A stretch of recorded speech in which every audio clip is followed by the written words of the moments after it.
கேளுங்களேன். அக்ரிணைனா என்ன, உயர்த்திணைனா என்ன அப்படின்னு ஏதாச்சும் இப்படி கேளுங்களேன். தெரியாது.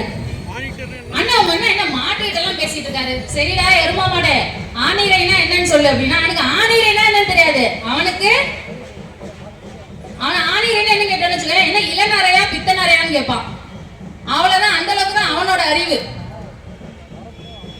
இப்போ அதனால கட்சிகளை வந்து நீங்க நம்பி எந்த ஒரு போராட்டத்தையுமே முன்னெடுக்க முடியாது.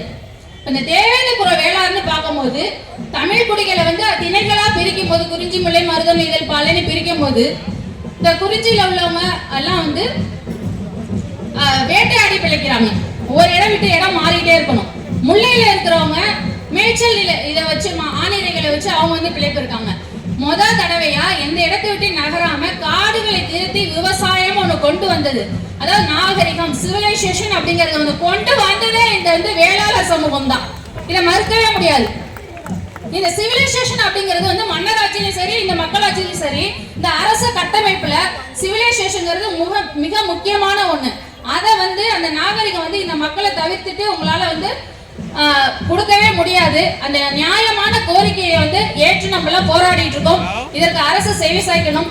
இந்த ஒரு போராட்டம் அல்ல, எல்லா போராட்டங்களுக்குமான ஒரே தீர்வு வந்து நாம் தமிழர் கட்சி 2026 அண்ணன் சீமான் அவர்கள் அரியணையில ஏறணும்.